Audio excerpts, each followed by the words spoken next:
Hello class 7 exercise 6.1 complete हो चुका था हम लोग का। और एक्सरसाइज 6.2 में रैशनल नंबर को डेसिमल से रैशनल नंबर के फॉर्म में कन्वर्ट करना है। मीन्स डेसिमल नंबर होगा जैसे 0.24 इस तरह से है, ये डेसिमल फॉर्म में है। इसको कन्वर्ट करना है जिसमें m/n के फॉर्म में, मतलब न्यूमरेटर एंड डिनोमिनेटर के फॉर्म में। तो हम देखते हैं, क्वेश्चंस करेंगे उसके साथ ही डिस्कस कर लेंगे। तो ये पहला जो है 6.2 का पहला question, express each of the following decimals as rational number of the form m/n। First question का first one means a, this is 0.65, ठीक है। 0.65 को कन्वर्ट करना है डेसिमल से फ्रैक्शन में। तो यहाँ पर क्या करते हैं, जहाँ डेसिमल होगा ना, डेसिमल हटा दिया, अब जहाँ डेसिमल था उसके प्लेस पे 1 लिखा, और डेसिमल के बाद जितने डिजिट होंगे उतना 0 बढ़ जाएगा 1 के बाद, ठीक है। अब इन दोनों का जो एलसीएम होगा, ठीक है, एलसीएम है, हम इसको 5 से डिवाइड कर सकते हैं। तो दोनों को हम 5 से डिवाइड करेंगे।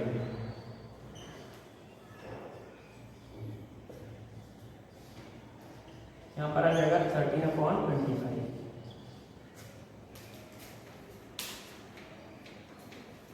ठीक। तो इनका जो जिससे डिवाइड हो सकते थे एक ही नंबर था 5, और 13/25 अभी जो नहीं है 2 प्राइम नंबर्स हैं, तो इनका जो है फिर से डिवीजन है, फिर और ज़्यादा सिंप्लीफिकेशन पॉसिबल नहीं है। तो यही हमारा आंसर हो जाएगा 13/25। दूसरा है जो क्वेश्चन, और मैं एक क्वेश्चन बता देता हूँ, उसमें माइनस में है। तो माइनस में है तो कंफ्यूज होने की जरूरत नहीं है, प्रोसेस सेम रहेगा उसी तरह से। -1.2 है, तो यहाँ पर -1.2 का 12 लिख दिया। यहाँ डेसिमल कहाँ था, 1 और 2 के बीच में था, तो 1 आ जाएगा, और डेसिमल के बाद एक ही डिजिट है तो एक ही 0 आएगा, ठीक है।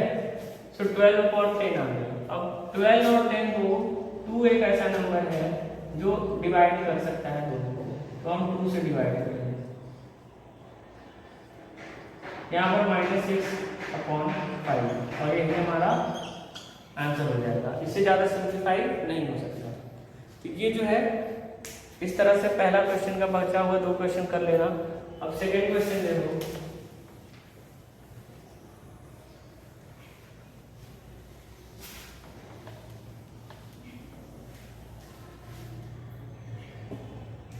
express each of the following decimals as rational numbers of the form m/n।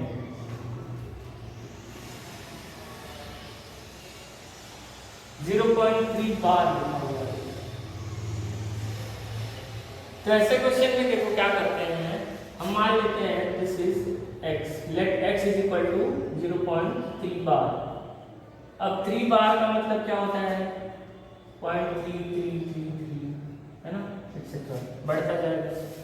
फिर अब एक ही डिजिट है ना, मतलब एक ही नंबर रिपीटिंग है, तो हम अगला है 10 से मल्टीप्लाई कर देंगे दोनों साइड। जब 10 से मल्टीप्लाई करेंगे तो ये हो जाएगा 3.333, मींस ये अप टू इनफाइनाइट जाएगा। अब यहाँ पर 10 में से इसको सब्ट्रैक्ट करेंगे, तो अगर 10 - 10x - x करते हैं हम, तो यहाँ पर क्या आ जाएगा 3.333, यहाँ तो डेसिमल के बाद 3 पूरा ही है, और इस तरफ -0.33 इनफाइनाइट है। तो जब ये जो डेसिमल के पहले का पार्ट है वो 0 में से, जब इसमें से 0 सब्ट्रैक्ट होगा तो ये 3 आ जाएगा, और आगे का पार्ट डेसिमल का सब 0 हो जाएगा ना। और यहाँ पर 10x - x क्या हो जाएगा 9x। यहाँ पर देखो डेसिमल के बाद जो नंबर रिपीट होगा, जैसे एक डिजिट रिपीट हो रहा है तो 10 से मल्टीप्लाई करेगा, अगर 2 डिजिट रिपीट हो रहे हैं तो 100 से मल्टीप्लाई करेंगे, 3 डिजिट रिपीट हो रहे हैं तो 1000 से करेंगे। इस तरह से करते हैं कन्वर्जन। तो ये क्या हो जाएगा, x इज इक्वल टू, यहाँ पर ये 9 कहाँ चला जाएगा, 3 में चला जाएगा, ठीक है। ये हो जाएगा 1/3। तो x की वैल्यू क्या हो गई 1/3, और x को हमने क्या माना था, ये माना था 0.333, तो इसकी वैल्यू क्या आ गई 1/3, और ये हमारा आंसर हो जाएगा, ठीक है। m/n के फॉर्म में आ गया ना, तो इसको नोट कर लो वैसे। और एक क्वेश्चन और बता देता हूँ, तो सी है, 2 डिजिट है उसमें, तो वहाँ से और क्लियर हो जाएगा।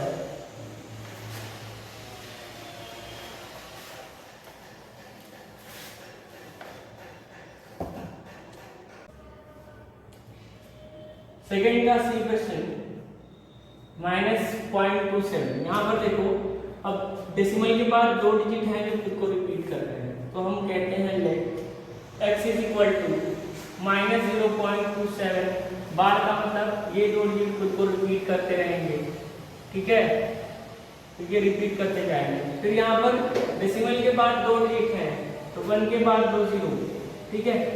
अगर 1 डिजिट है तो 1 के बाद 1 जीरो, मतलब 10 से, और 2 डिजिट है तो 100 से मल्टीप्लाई करेंगे, तो 100x जब करोगे यहाँ पर तो ये आ जाएगा -27.2727, ठीक है। रिपीटिंग डेसिमल है, रिपीट करता रहेगा। अब 100 में से इसको सब्ट्रैक्ट करेंगे तो हो जाएगा 100x minus x is equal to -27.2727 etcetera minus of minus 0.2727, ये इनफाइनाइट हो जाएगा।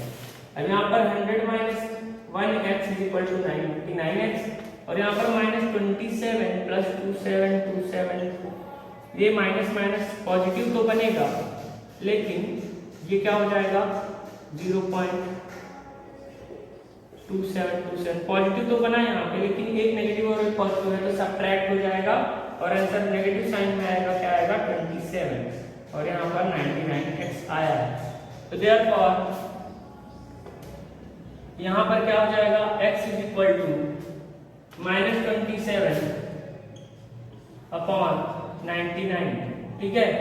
अब इन दोनों को डिवाइड करने वाला एक ही नंबर है, वो है 3, ठीक है। 3 से डिवाइड कर सकते हैं या फिर 9 से डिवाइड कर सकते हैं, तो -27 divided by 9 and again 99 divided by 9 हो जाएगा -3 अपॉन 11, ठीक है। और यही हमारा आंसर होगा -3 अपॉन 11। जब 3 को डिवाइड करोगे 11 से तो 272727 बार बार रिपीट करेगा उसको, ठीक है। इस तरह से सी क्वेश्चन कर लोगे आप। अब थर्ड क्वेश्चन देखो,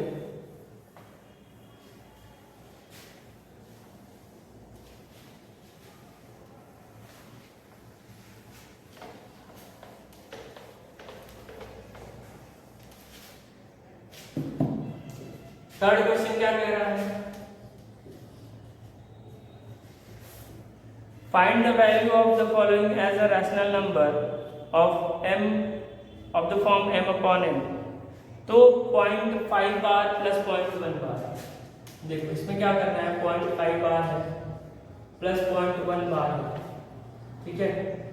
इसको पहले कन्वर्ट करोगे किसमें, फ्रैक्शनल फॉर्म में, रैशनल नंबर के फॉर्म में। तो 0.5x, इसको हम x मान लेते हैं, ठीक है।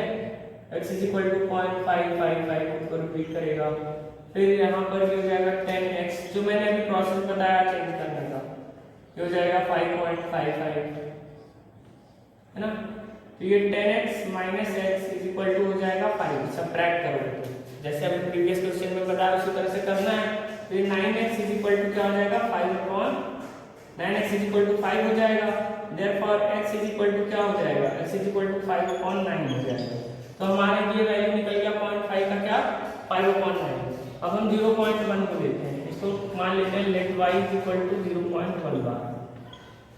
ये लेट x था, x को मान लिया था, यहाँ पर हम इसको y मान लेते हैं। अब ये इसमें भी एक ही डिजिट है जो रिपीट हो रहा है, तो 10y से मल्टीप्लाई करेंगे, 10 से मल्टीप्लाई करेंगे हो जाएगा 1.1111, और यहाँ पर भी ये 1 है, ठीक है। तो यहाँ पर 10y माइनस y क्या हो जाएगा 1, ओके। 1 में से जब ये डेसिमल सब्ट्रैक्ट होगा तो डेसिमल के बाद के सारे नंबर होंगे तो 0 हो जाएगा डेसिमल के बाद। ये 9y इज इक्वल टू 1 हुआ, और therefore y is equal to 1/9 हो जाएगा, ठीक है।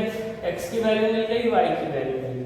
x हमारा ये है पहला टर्म और y हमारा ये टर्म है, तो हमें क्या करना है x plus y। x plus y क्या हो जाएगा 5/9 प्लस 1/9, तो हो जाएगा, देखो डिनोमिनेटर सेम है इसलिए वही हो जाएगा 5 + 1 6/9, ठीक है। अब 6/9 आ गया, तो इसको क्या कर सकते हो डिवाइड कर सकते हो, ये 3 से डिवाइड होगा 3 2 जा एंड 3 3 जा, ठीक है, क्या आ जाएगा 2/3 और ये आपका आंसर होगा। ठीक है, तो इस तरह से एक्सरसाइज 3 6.2 के सारे क्वेश्चन, एक्सरसाइज 1 में 2 क्वेश्चन छोड़े हैं, 2 में 1 क्वेश्चन और 3rd में 2 क्वेश्चन। ठीक है, अब वो दोनों क्वेश्चन आप कर लोगे, इसी तरह से होंगे दोनों भी। ठीक है, जैसे ये हुआ उसी तरह से बाकी के दोनों क्वेश्चंस भी होंगे। ठीक है, तो ये आप क्वेश्चंस कंप्लीट कर लोगे। चैप्टर 6 कंप्लीट हो गया यहाँ पे। ठीक है, चैप्टर 6 कंप्लीट है, अपना काम पूरा कर लीजिए, कॉपी चेक कराइए। Okay, thank you so much.